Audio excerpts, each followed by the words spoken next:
రాష్ట్రంలో ప్రజాపాలన విజయోత్సవ కార్యక్రమాలకు ఏర్పాట్లు చేస్తోంది సర్కార్.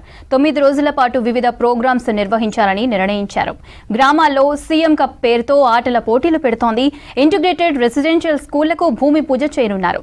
ఇక యాదాద్రి పవర్ ప్లాంట్లో ఒక యూనిట్ ని జాతికి అంకితం చేయనుంది సర్కార్. కాంగ్రెస్ సర్కార్ వచ్చి ఏడాది అవుతున్న సందర్భంగా పెద్ద ఎత్తున కార్యక్రమాలకు ప్లాన్ చేసింది ప్రభుత్వం.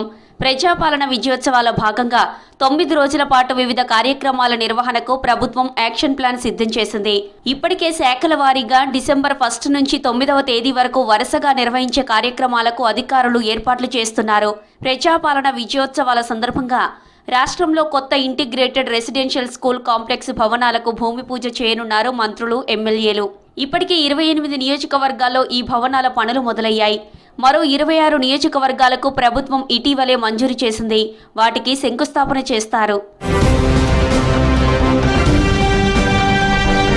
డిసెంబర్ 1 నుంచి 7వ తేదీ వరకు అన్ని గ్రామాల్లో సీఎం కప్ పేరుతో ఆటల పోటీలు నిర్వహిస్తారు. స్పోర్ట్స్ అథారిటీ గ్రామ స్థాయి నుంచి రాష్ట్ర స్థాయి వరకు ఈ పోటీలను నిర్వహిస్తోంది. వైద్య ఆరోగ్య శాఖ పరిధిలో 16 కొత్త నర్సింగ్ కాలేజీలతో పాటు 28 పారా మెడికల్ కాలేజీలను ప్రారంభిస్తారు. వీటితో పాటు కొత్తగా 213 అంబులెన్స్లను అందుబాటులోకి తీసుకొస్తారు. అలాగే ట్రాన్స్జెండర్లకు వైద్య సేవలు అందించేందుకు జిల్లాకో క్లినిక్ను ఏర్పాటు చేయనున్నారు. హైదరాబాద్ సిటీలో ట్రాఫిక్ సేవలను నియంత్రించేందుకు ట్రాన్స్జెండర్ల సేవలను వినియోగించుకుంటామని చెప్పారు సీఎం. ఆసక్తి ఉన్న వారికి శిక్షణను ఇచ్చి ట్రాఫిక్ వాలంటీర్లుగా నియమిస్తామని గతంలోనే ప్రకటించారు. ఈ విజయోత్సవాల్లో ట్రాన్స్జెండర్లను ట్రాఫిక్ వాలంటీర్లుగా నియమించనున్నారు. ప్రజాపాలన విజయోత్సవాల్లో భాగంగా హైదరాబాద్ సిటీలో వివిధ అభివృద్ధి కార్యక్రమాలకు శంకుస్థాపనలు, ప్రారంభోత్సవాలు చేయనున్నారు సీఎం. గోషామహల్లో నిర్మించనున్న ఉస్మానియా హాస్పిటల్ కొత్త బిల్డింగ్కు భూమి పూజ చేస్తారు. Aramghar zoo park flyover open చేస్తారు. ఇటీవల నిర్మాణం పూర్తయిన 6 ఎస్టీపీలను ప్రారంభిస్తారు.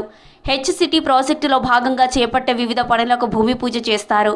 వీటితో పాటు కేబీఆర్ పార్క్ సమీపంలో ఫ్లైఓవర్లు, అండర్ పాస్లతో 6 జంక్షన్లను అభివృద్ధి చేసే 826 కోట్ల భారీ ప్రాజెక్టు మొదలు పెట్టనుంది ప్రభుత్వం. హైదరాబాద్లో శిల్పకళా వేదిక సమీపంలో 106 స్టాల్స్తో ఇందిరాశక్తి మహిళా బజార్ను ప్రారంభించనుంది ప్రభుత్వం. తెలంగాణ ఫారెస్ట్ డెవలప్మెంట్ కార్పొరేషన్ భవనానికి పునాదిరాయి వేస్తారు. అలాగే అటవీ, పర్యాటక శాఖల ఆధ్వర్యంలో సఫారీ థీమ్ పార్క్, బొటానికల్ గార్డెన్లను ప్రారంభిస్తారు. ఘట్కేసర్లో బాలికలకు ప్రభుత్వ ఐటీఐ, అడ్వాన్స్డ్ టెక్నాలజీ సెంటర్ను ఏర్పాటు చేస్తారు. ఇప్పటికే పనులు జరుగుతున్న మల్లెపల్లి, మేడ్చల్, నల్గొండ ఏటీసీలను ప్రారంభిస్తారు. దామరచెర్లలో యాదాద్రిలో థర్మల్ పవర్ ప్లాంట్లో 800 మెగావాట్ల ఒక యూనిట్ను జాతికి అంకితం చేయనున్నారు. దీంతో పాటు రాష్ట్రంలో వివిధ ప్రాంతాల్లో 237 సబ్స్టేషన్లను ఏర్పాటు చేస్తారు. ఇప్పటికే ప్రారంభించిన యంగ్ ఇండియా స్కిల్ యూనివర్సిటీలో క్లాసులను ప్రారంభిస్తారు. కొత్తగా ప్రభుత్వం తలపెట్టిన స్పోర్ట్స్ యూనివర్సిటీకి భూమి పూజ చేస్తారు.